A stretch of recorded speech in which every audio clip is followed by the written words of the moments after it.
Kenapa? Oleh hasil putaran ini, Pak. Kamu percaya nggak suara saya segitu? Iya. Percaya nggak? Percaya. Cocok. Pak Mahfud, Ya. fight terus Pak ya.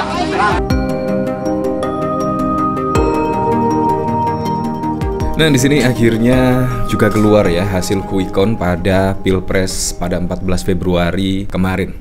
Nah, di sini yaitu hasil quick count juga sudah dipublish ke publik dan bahkan juga dimenangkan oleh Prabowo Gibran, yaitu perolehannya di atas 50%. Wow, di sini sungguh mengejutkan sekali ya. Kalau ternyata yaitu Pilpres kali ini hanya satu putaran. Padahal juga 3 kandidat capres-cawapres. Menurut saya sangat keren sekali. Sangat keren dan sungguh di luar dugaan dan di luar nalar. Ya, tetapi kita harus mengakuilah kalau memang hasil ini adalah Pilpres satu kali putaran dan juga dimenangkan telak oleh Prabowo Gibran. Ya, memang menurut saya hasil quick count itu sangat sulit sekali dibantah. Walaupun pada waktu lalu yang masuk hanya beberapa persen, tetapi itu hasilnya akan sama ketika data yang masuk 100%. Ya, kurang lebih hampir sama. Karena di situ margin of error-nya kurang lebih ya maksimal 3%. Misalkan margin of error-nya 5%, itu bahkan juga sangat tidak mungkin lah selisih antara paslon 02, 03 dan 01. Di situ sangat banyak sekali. Jadi menurut saya Pilpres kali ini hanya satu putaran. Misalkan ada kecurangan, ya pasti ada kecurangan. Di setiap Pilpres pasti ada kecurangan. Tidak mungkin lah. Apalagi juga ada 800.000 TPS yang tersebar di seluruh Indonesia. Dan bahkan yang mencoblos itu ratusan juta. Jadi tidak mungkin lah kalau tidak ada kecurangan di situ. Pertanyaannya, kecurangan di situ masif atau tidak? Kalau cuma masih 1, 2, atau 1000 itu menurut saya Pilpres kali ini berjalan dengan aman dan juga terkendali kalau menurut saya. Kalau ada kecurangan itu pasti, tetapi kan tidak mungkin lah dari 800.000 TPS di situ semua berjalan dengan baik.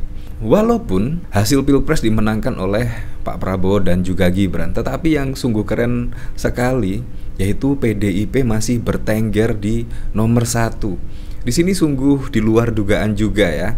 Yaitu ternyata PDIP masih di hati masyarakat Indonesia. Di sini dengan Gerindra dan juga Golkar, yaitu Gerindra mendapatkan 13,07%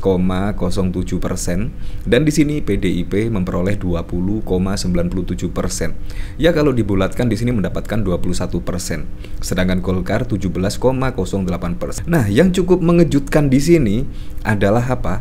Adalah PSI. Wow, PSI kan digadang-gadang akan masuk parlemen ya pada Pilpres 2024, pada Pileg 2024. Ternyata di sini hanya mendapatkan 2,38%. Padahal ambang batasnya kalau tidak salah 4% ya. Artinya di sini tidak lolos di Senayan. Nah, pasti di sini juga membuat kejutan lagi, di mana Prabowo Gibran menang satu putaran, tetapi tidak diimbangi dengan partai PSI yang digadang-gadang masuk parlemen. Dan di sini PDIP juga masih bertengger di urutan pertama, yaitu partai yang diminati oleh masyarakat Indonesia. Di sini juga dikomentari oleh Han Solo, quick count Pileg, PDI Perjuangan tanpa Jokowi tetap juara dan hat-trick.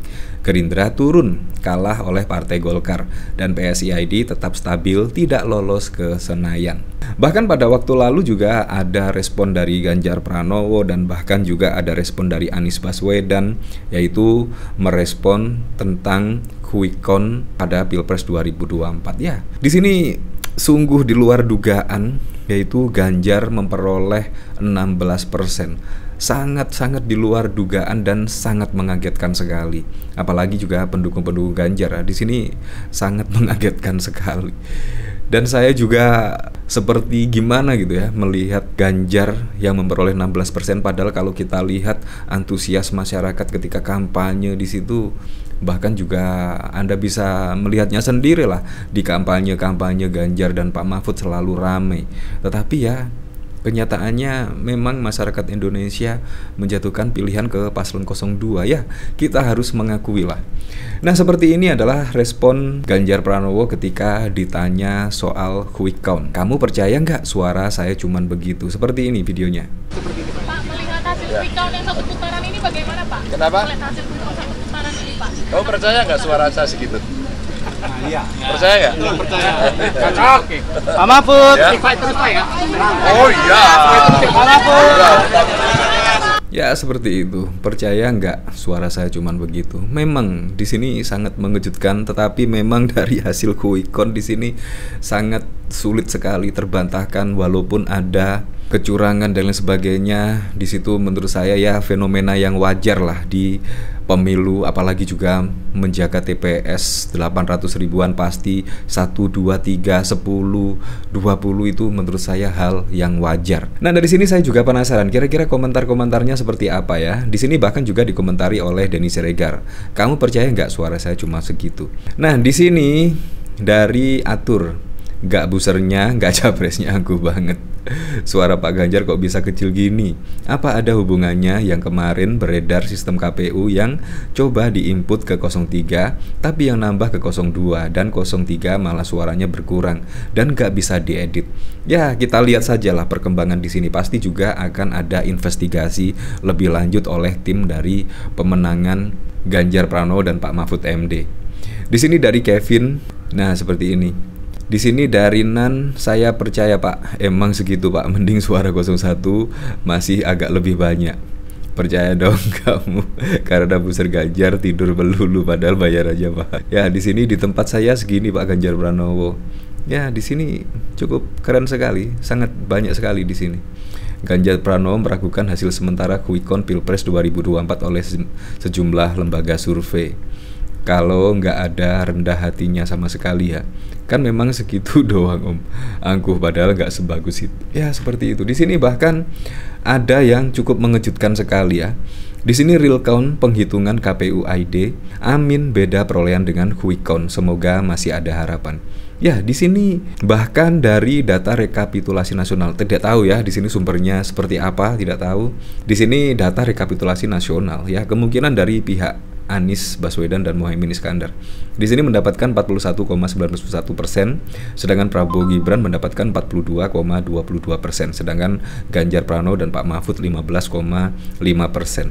Di sini pasti juga akan ada investigasi lebih lanjut dan memang kalau ada kecurangan ya laporkan ke Bawaslu dan digugat ke MK.